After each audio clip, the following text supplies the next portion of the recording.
नमस्कार, महाराष्ट्र टाइम्स मध्ये आपलं सर्वांचं स्वागत आहे।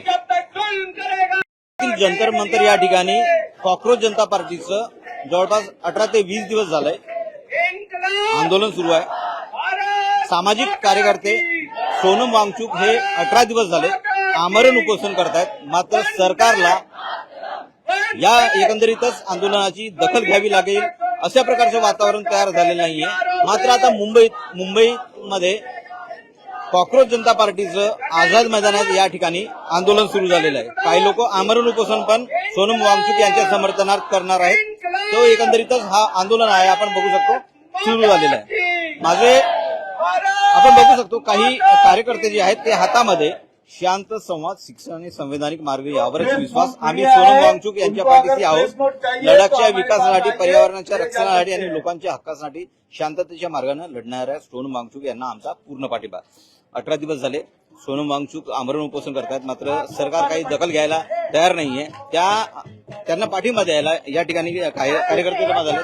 काय मागणी सर? मला असं वाटतंय भारतासाठी, आपल्यासाठी सोनम वांगचुक सारखे जर वैज्ञानिक जर समोर येऊ शकतात तर मग आपण सामान्य जनताने पण पुढे आलं पाहिजे। कारण की हे प्रोटेस्ट फक्त आपल्यासाठी नाही, ते फ्युचरसाठी आहे। कारण की असं पण होईल की आता जर धर्मेंद्र प्रधान जर राजीनामा देत नाहीये, त्याच्या मागे जर आपले प्रधानमंत्र्यांचा ते पण राजीनामा घेऊ शकतात त्यांच्याकडून, पण तरी राजीनामा होत नाही। जर आपले जर सत्ताधारी पक्ष जर असं वागत असेल तर मग आपण कोणाच्या भरोशावर लोकशाही म्हणून आपण जगतोय कसं?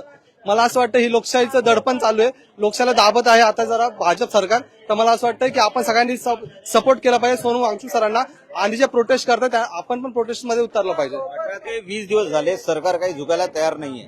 सोनम वांगचुक आमरण उपोषणावर बसले, त्यांची दखल घेतली जात नाहीये। हा, मला समजत नाही, जर भारताचे पंतप्रधान आहेत, आपले महाराष्ट्राचे मुख्यमंत्री आहेत, ते लोक ह्या गोष्टीसाठी विरोध करताय। मला समजत नाही की जर आपला प्रधानमंत्री जर असा जर असेल तर मग अशा प्रधानमंत्रीचं पण करायचं काय आणि त्या धर्मेंद्र प्रधानचं पण करायचं काय? जर मला सांगा, फक्त जर ओडिशा राज्यांमधून धर्मेंद्र प्रधानांनी फक्त भाजप पक्षाला सत्ता प्रस्थापित करण्यासाठी मदत केली म्हणून त्यांच्यावरती हा आश्रय दिला जातोय धर्मेंद्र प्रधानांना। तर मला असं वाटतंय प्रधानमंत्रीचे कान उघडले पाहिजे। भारताच्या बाहेरचे दौरे करण्यापेक्षा भारतामध्ये काय चाललंय हे बघणं जास्त महत्वाचं आहे प्रधानमंत्र्यांना। जर मणिपूर सारखं जर राज्य आपलं जळतंय, महाराष्ट्रामध्ये आमदार फुटले जातात, फक्त हे सत्ताधारी पक्ष बीजेपी जे आहे ते ही गोष्ट खूप चुकीचे करते। हे लोकशाहीचं दडपण आहे आणि हा लोकशाही संपवण्याचा प्रयत्न केला जातोय बीजेपी सरकारकडून। आमचा यासाठी पण विरोध आहे। आणि सोनम वांगचुक सर जे प्रोटेस्ट 18 दिवसापासून आमरण उपोषण करताय, याची लाज वाटली पाहिजे। अण्णा हजारेंनी जर 13 दिवसामध्ये उपोषणच्या भ्रष्टाचाराविरुद्ध उपोषण केलं होतं, तर एवढी सगळी मीडिया जी होती ती सपोर्ट करत होती त्यावेळेस, आणि आता मग मीडिया गेली कुठे? आतापर्यंत सोनम वांगचुक सरांकडे एकही बीजेपीचा कार्यकर्ता, एकही नेता, एक पंतप्रधान, कोणतेही मीडिया चॅनल अजूनपर्यंत त्यांच्या प्रोटेस्टवरती काही रिप्लाय करत नाही। मला असं वाटतंय की हे चुकीची गोष्ट घडते आणि मीडिया पण बिकलेली असं वाटतंय। आणि जर पंतप्रधान जे आहे त्यांनी जर प्रोटेस्टसाठी जर सपोर्ट नाही करू शकत तर 2 शब्द येऊन तरी सोनम वांगचुकचं आमरण उपोषण थांबवलं पाहिजे, एवढी तरी रिक्वेस्ट आहे माझी। म्हणून 2011-12 मध्ये जे आंदोलन अण्णा हजारेंचं झालं होतं, महाराष्ट्रामधून विलासराव देशमुख मध्यस्थी करायला गेले होते। तुम्हाला काय वाटतं, अजूनही कुठला मंत्री प्रतिनिधी म्हणा किंवा सरकारचा प्रतिनिधी काय येत नाही? मला असं वाटतं हे लोक सगळे भ्रष्टाचारी लोक आहेत, कारण की हे लोकांना विकास नकोय, हे लोकांना फक्त त्यांची सत्ता वाढवायची। नाव आहे भारतीय जनता पार्टी, पण मला असं वाटतं जनतेची लूट करण्यासाठी हा पक्ष बनलाय।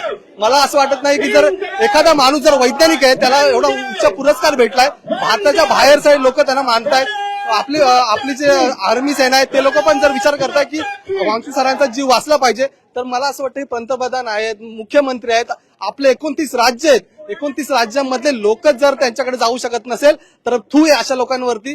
असे लोक जगण्यापेक्षा ना आम्ही लोक जे प्रोटेस्ट करतोय त्यासाठी आम्हाला सपोर्ट करा।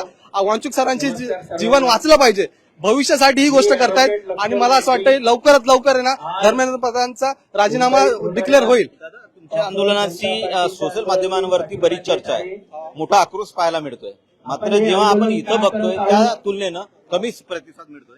असं नाहीये, हा जो आवाज आहे तो भारतीयांचा आहे, फक्त हा मुंबई पुरता मर्यादित नाही, हा पूर्ण जागतिक पातळीवरती आवाज जातोय। बाहेरचे मीडिया हे करतायत, चॅनलवरती चालवतात, पण मला असं वाटतं की महाराष्ट्रामध्ये, भारतामध्ये ही गोष्ट न्यूज चॅनलवरती नाही, त्यामुळे जास्त लोकांपर्यंत पोहोचत नाही। तर ही जास्तीत जास्त लोकांपर्यंत पोहोचली पाहिजे, त्यासाठी मीडियाला यावं लागेल। आपल्या भारताचा 4था आधारस्तंभ म्हणजे मीडिया आहे, आणि जर मीडिया जर हे कव्हर करणार नसेल तर मग लोकांचा प्रतिसाद पण कमी भेटेल आणि लोकांना जागृती पण कमी भेटेल। मला असं वाटतंय मी जर आज या ठिकाणी आलोय ना तर या ठिकाणी फक्त सोनम वांगचुक सरांसाठी आलोय आणि पुढच्या भविष्याच्या स्टुडंटसाठी आलोय. नीट सारख्या परीक्षेचे पेपर जर लीक होत असतील तर तुमच्याच्यानी बाकीचे घोटाळे किती आहेत? अजून तुमचे घोटाळे बाहेर नाही आले. ज्या दिवशी तुमचे घोटाळे बाहेर येतील ना त्या दिवशी जनतेला समजेल, त्यावेळेस जनता भडकेल ना तेव्हा लात मारून तुम्हाला बाहेर काढतील. एकंदरीतच आपण बघू शकतो फार मोठ्या प्रमाणात कार्यकर्ते आक्रमक आहेत. या ठिकाणी आझाद मैदान, या ठिकाणी Mumbai cockroaches in solidarity Jantar Mantar hunger strike अशा प्रकारे बॅनर लावलेला आहे आणि या लोकांनी या ठिकाणी कार्यकर्ते बसलेले आहेत. आपण बघू शकतो hunger for justice not for food, we are with you in this fight for good. पैशाच्या जोरावरती मत देखिए यहाँ पर जो हंगर स्ट्राइक चालू है सोनम सर के लगा उनका मुद्दा जेन्युइन है. हम यूथ के सपोर्ट पे यहाँ की नीट के लिए SSC aspirant SSC staff selection करना एस्पिरेंट भी परेशान है एसएससी से. यहाँ पर पेपर लीक हो रहे हैं लगातार 3 साल से. कुछ ना कुछ गड़बड़ी 3 सालों से चल रही है एसएससी में. मैंने एग्जाम दिया, मेरा फेस एग्जाम का था. वहाँ पर एडुकेटी नाम की एक ऑर्गेनाइजेशन थी या कोई और एक ऑर्गेनाइजेशन था जिससे टेंडर मिला था. उन्होंने उनके कुछ जो प्रोसेस है उनको मिसमैनेजमेंट हुआ था उनसे भी, जिसकी वजह से हमारा रिजल्ट भी इफेक्ट हुआ था. देखिए हम छोटे थे तब हमारी आवाज उठाने वाला कोई नहीं था. वो टाइम पे भी मुझे बहुत बुरा लगा था, कोई आवाज उठाने के लिए आगे नहीं आया था. वहाँ पर प्रोटेस्ट हुआ था दिल्ली में, पर वो भी इतना इफेक्टिव नहीं था. पर यहाँ पर सर सोनम सर हमारे लिए आवाज उठा रहे हैं, इसके लिए मैं बहुत ही खुश हूँ और मैं उनका पूरा सपोर्ट करता हूँ. हम यूथ का, ना कि एसएससी और भी एजुकेशन जो भी है डिपार्टमेंट, वो सपोर्ट सोनू सर के साथ हमेशा रहेगा. धर्मेंद्र सर तो राजीनामा नहीं दे रहे. देखिए धर्मेंद्र सर राजीनामा दे रहे, पर उनकी एक्सेप्ट करना चाहिए, उनको अपनी गलती एक्सेप्ट करना चाहिए, रिफॉर्म्स लाना चाहिए. ताकि देखिए अब ऐसा है कि वो सब जगह नहीं बैठ सकते, लेकिन अधिकारी को जो गुनहगार है उनको तो वो पनिशमेंट दे सकते हैं. ठीक है, आप नहीं दे रहे हो राजीनामा दो, वो बात है. अगर नहीं देना है तो रिफॉर्म्स लाओ, हमें रिफॉर्म्स देखना है. देखिए वो हो रहा है पर इतना स्लो नहीं चाहिए, हमें तुरंत चाहिए एक रेवोल्यूशन चाहिए जिससे हर एजुकेशन जो भी स्टूडेंट्स हैं उनको इफेक्टिव अच्छे से अच्छा एजुकेशन और उनके जो प्रोसेस रहता है एक गवर्नमेंट सिलेक्शन का, गवर्नमेंट सेक्टर का, वो स्मूथली जाना चाहिए. बस यही आवाज है मेरी. ही पार्टी तुम्हाला जे मूळ आहे सोनम सर को सपोर्ट करने के लिए आए, जो इतने दिन से उन्होंने हंगर स्ट्राइक के लिए जंतर मंतर पे प्रोटेस्ट कर रहे हैं और अभिजीत जी के लिए. और मैं 30 साल का हूँ, मैं यूपी से हूँ, मैं मुंबई में जॉब करता हूँ. मैं आज जॉब छोड़ के यहाँ पे इसलिए आया हूँ ताकि मेरे जो बच्चे हैं उनके लाइफ में ये चीज ना हो, वो आत्महत्या की तरफ ना बढ़े और वो अपनी पढ़ाई अच्छे से कर पाए. आज धीरे धीरे जब सिस्टम सही होगा तो हमारे जो आने वाले भविष्य में हमारे बच्चे हैं और सबके बच्चे हैं, पूरा देश के युवा है, उनके जो बच्चे आएंगे उनको इस चीज का सामना न करना पड़े कि पेपर लीक हो रहा है, वो डिप्रेशन में आए और आत्महत्या की तरफ अपना कदम बढ़ाए. तो हम उनके लिए यहाँ पे आए. या ठिकाणी जे आंदोलक आहेत ते फार आक्रमक आहेत. आणखी मी बघू शकतो यांनी लिहिलंय स्क्रॅप एनटी हे ban NEET reject NEP 2020 save public education AISF Mumbai. असं काही मेरा ये कहना है कि अगर आपसे प्रॉपरली एग्जाम कंडक्ट नहीं हो सकते, आप अगर प्रॉपरली आपसे अगर एक बेसिक एग्जाम भी कंडक्ट नहीं हो सकता तो आपने एनटीए बनाकर किया क्या है. और जब से आपने एनटीए बनाया है तब से अगर आप डेटा देखेंगे तो तब से मुझे लगता है 2020 से लेकर 2026 तक लगभग 3 बार तो नीट का एग्जाम लीक हुआ ही है. और उसके बाद आप अकाउंटेबिलिटी भी नहीं लेते. आप कहते हैं कि सब बढ़िया चल रहा है, आप उसके बारे में कोई बात भी नहीं करते. आप सवाल उठाता है कोई तो उसका एंटी नेशनल घोषित कर देते हो. तो अकाउंटेबिलिटी कहाँ है? आप इम्प्रूव क्या कर रहे हो? इतने सारे आप हमसे टैक्सेस लेते हो, आप कहते हो कि हम एजुकेशन सिस्टम के लिए कुछ कर रहे हैं, पर वो दिखता तो नहीं है ग्राउंड पे. अगर आखिर में स्टूडेंट्स को अपना कॉलेज छोड़कर प्रोटेस्ट पर बैठना पड़ता है, स्टूडेंट्स को आत्महत्या करनी पड़ती है, तो आपने किया क्या है इतने सालों में एजुकेशन के लिए? ये मेरा पॉइंट है. हाँ, होना चाहिए, कोई डाउट नहीं. आणखी आंदोलक आपण बघू शकतो. एक आणखी मजेशीर आहे, एक महिला आहे. मित्रांनो पहा, मै इस्तीफा दू ना अशा प्रकारचे बॅनर घेऊन आपण बघत आहोत की आपले गव्हर्नमेंट किती अनबॉदर्ड आहे. त्यांना काहीच फरक नाही पडत. स्टुडंट्स माझे फ्रेंड्स 3rd अटेम्प्ट देत आहेत, 4th अटेम्प्ट देत आहेत, 4 वर्ष फक्त एक एंट्रन्स एक्झाम साठी. ते किती दे आर सो डिटर्मिन्ड, किती हार्डवर्क करतायत. And this government this is completely unbothered.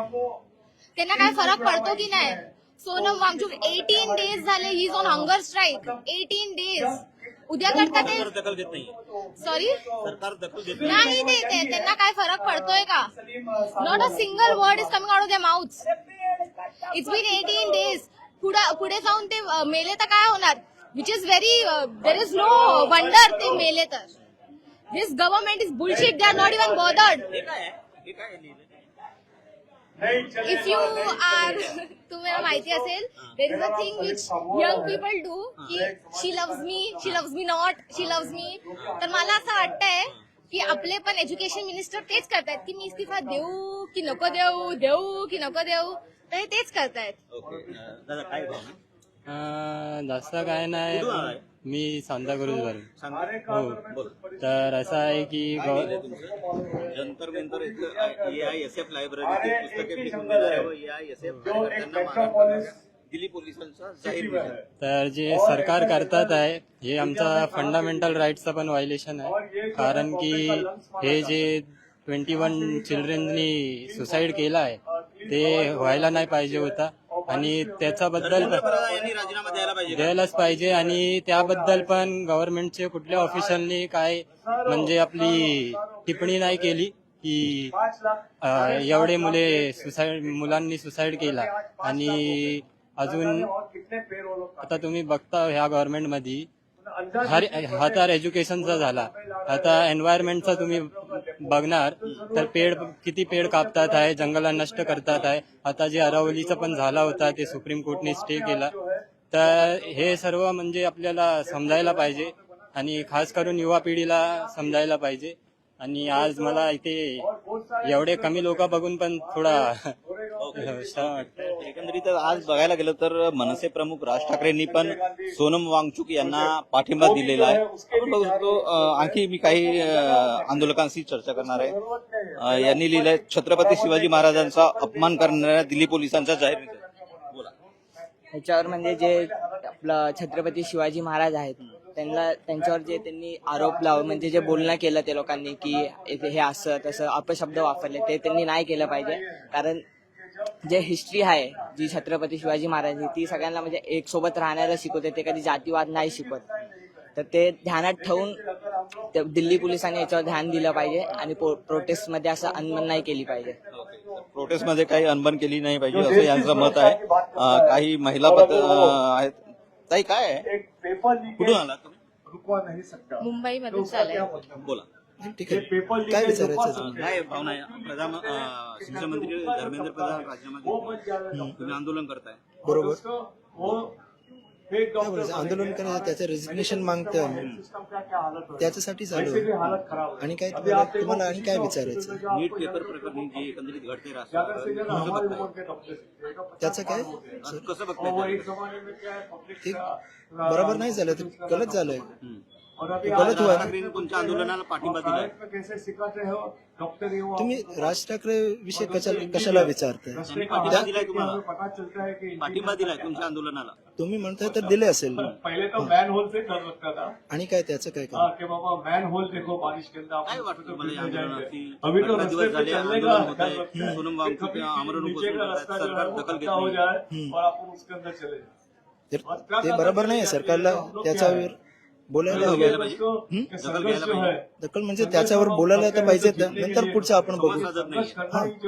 बरोबर. ओके. तर एकंदरीतच आंदोलक आक्रमक झालेले पाहायला मिळत आहेत.